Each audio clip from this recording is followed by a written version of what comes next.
This summit will be remembered in history for expanding the European Union into Eastern Europe. But the headlines in Britain, France and Germany are being dominated by the tax and beef rows and by the irritation felt at this summit's end. Bill Neely, ITN, Helsinki. Many parts of Britain are being hit by strong gales and heavy rain tonight. Ferry crossings were rough today as winds built up in the channel, and overnight temperatures fell to -8 Celsius in some areas. Here's Jonathan Swain. A bumpy ride today for passengers who braved the choppy conditions on the channel. Strong winds and heavy rain have continued to lash much of the south coast and much of Britain. Despite several gales in the channel and the prospect of an uncomfortable journey, hundreds of passengers are still determined to continue their Christmas shopping trips to the continent. In parts of Scotland last night, temperatures plummeted to -8 degrees Celsius. Police in Aberdeen say many roads became sheets of ice, causing 32 accidents overnight. Heavy rain in Manchester has caused hazardous conditions on many roads there, and the weather's causing concern to those living near the River Mersey as its level rises and flooding seems increasingly likely. In London, the weather hasn't kept the shoppers away. Many stores in Oxford Street say their shop floors have been packed with people shopping for Christmas. But December sales so far this year have been slow. Perhaps they'll pick up after today, with the biggest seller likely to be umbrellas. Jonathan Swain, ITN. Richard Branson is thought to be putting the finishing touches to a bid to run the National Lottery this weekend. It's said that Mr. Branson will fund it from his own pocket and any profits will go to charity. An announcement is expected next week. And the former chairman of the Northern Ireland Peace Talks, George Mitchell, has been nominated for the Nobel Peace Prize. The ex-American senator brokered the Good Friday Agreement that paved the way for the province's power-sharing assembly. And thousands of Croatians have lined the streets of Zagreb to remember the man who helped get them independence from the former Yugoslavia. President Franjo Tudjman died after a long battle with illness. He was 77. Here's Ben McCarthy. Today, Franjo Tudjman's body was taken from the clinic where he died to the presidential palace where he's now lying in state. Through the last decade of devastating war and uneasy peace in the Balkans, President Tudjman became one of the key players in the whole conflict. At the peace deal in Dayton, his was the crucial signature, the one that brought an end to the horrors of the Bosnian conflict. But the judgment of history may be very mixed on this former Yugoslav Communist Party general. For while he secured independence for Croatia and changed the Balkan map forever, his armed forces engaged in some of the most brutal fighting and terrible atrocities seen in Europe in this half of the 20th century. His critics accused him of authoritarian rule at home, but for many Croatians, he will be remembered as the man who played a skillful and ruthless hand with the world powers as Yugoslavia was carved up. He agreed to Bosnia's unity only if Croatian independence was itself recognised. In the years since the end of Croatia's wars, Tudjman had sought acceptance for his new nation on the world stage. He welcomed the Pope to Zagreb and forged new alliances abroad. But in his final years, President Tudjman suffered from ill health and had been treated for stomach cancer in the month before he died. His funeral will be held on Monday. Ben McCarthy, ITN. Right, sport now, and with news of the FA Cup and England's test fight back in South Africa, here's Gabby Yorif. Thanks, Mark. It's a big weekend in the FA Cup, so there's no Premiership action to report on. But the third round of the FA Cup has thrown up some surprises. Wrexham have had a great history of causing upsets over the years, and they lived up to their reputation today, beating Premiership Middlesbrough by 2-1. Brian Deane put Borough ahead just before half-time, but Robin Gibson scored Wrexham's equaliser, and it was Darren Ferguson, son of Sir Alex, who scored the winner on 68 minutes. Chelsea moved effortlessly between the Olympic Stadium Rome on Tuesday and Boothbury Park this afternoon with a 6-1 win over Hull City. Gustavo Poyet, the hero of the game, the Uruguayan international, opened the scoring for Chelsea after just 8 minutes with a marvellous strike. He later scored 2 to grab a hat-trick. Chris Sutton was given a rare start and managed to get Chelsea's second. Roberto Di Matteo hasn't featured much in Chelsea's plans either, but he made it onto the score sheet. There was Premiership action in Scotland and plenty of it at Pittodrie, where second-place Celtic put 6 goals past Aberdeen. Stefan Mai scored Celtic's first. Paul Lambert put the second in a few minutes later. Ljubomir Morovic scored the third, but it wasn't to be Celtic's last. Now, with a check on all the FA Cup third round results and the big games in Scotland, here's Bob Colston. FA Cup, sponsored by AXA, third round.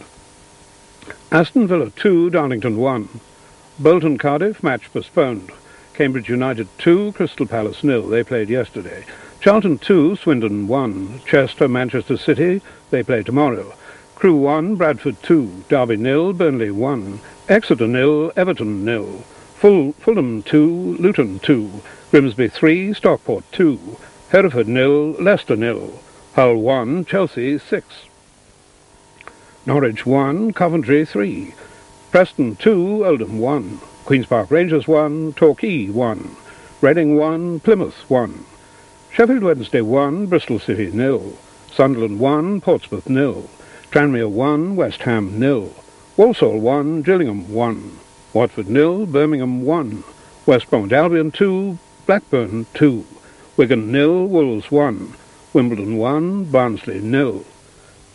And Wrexham 2, Middlesbrough 1. Bank of Scotland, Scottish Premier League, Aberdeen 0, Celtic 6th. Hibernian 2, Motherwell 2.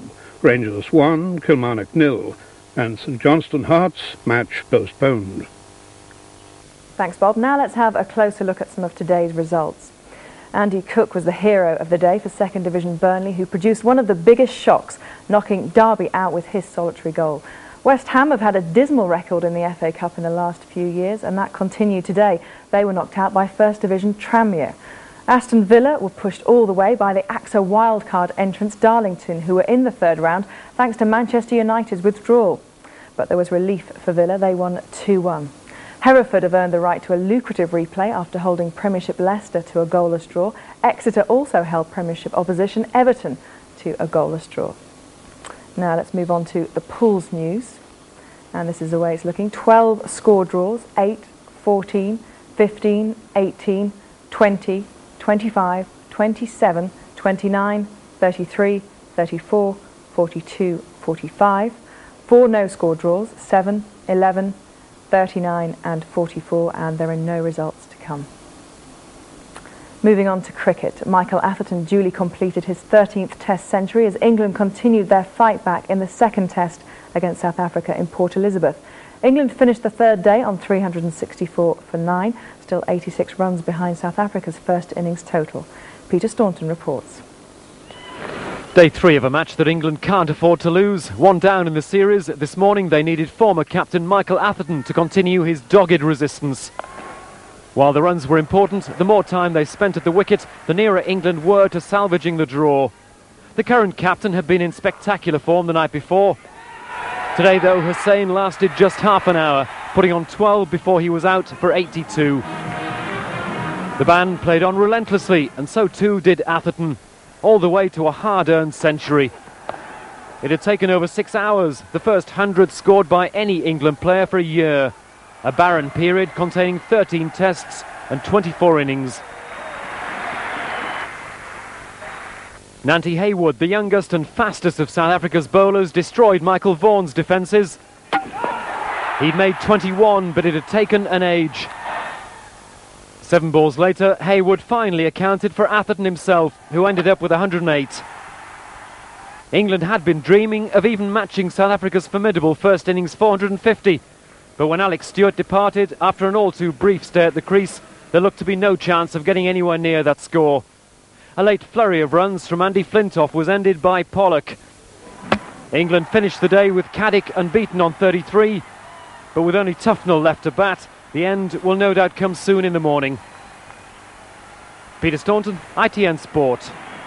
So let's confirm the scoreboard at the end of the third day.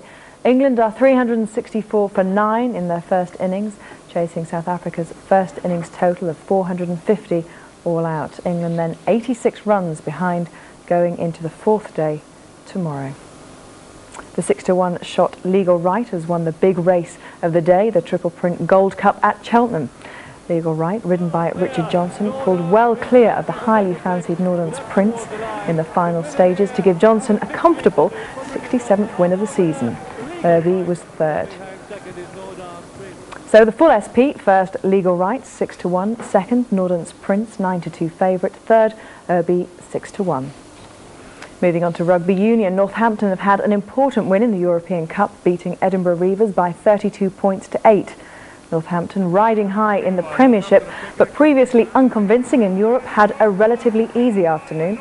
John Slightholme's try helping them to go top of their group. And that's nearly all the sports news for today. Here's Mark. Yes, I suppose you could call it the match of Tim Henman's life today when he married his longtime girlfriend Lucy Heald. The wedding comes just a week after Greg Ruzetsky also tied the knot. Here's John Taylor. Britain's #1 tennis player arrived at church well on time. This was a Saturday afternoon match he didn't want to miss. In keeping with tradition, his bride Lucy Heald came next, in a vintage Rolls Royce, dressed in white, ready for a 4 o'clock ceremony.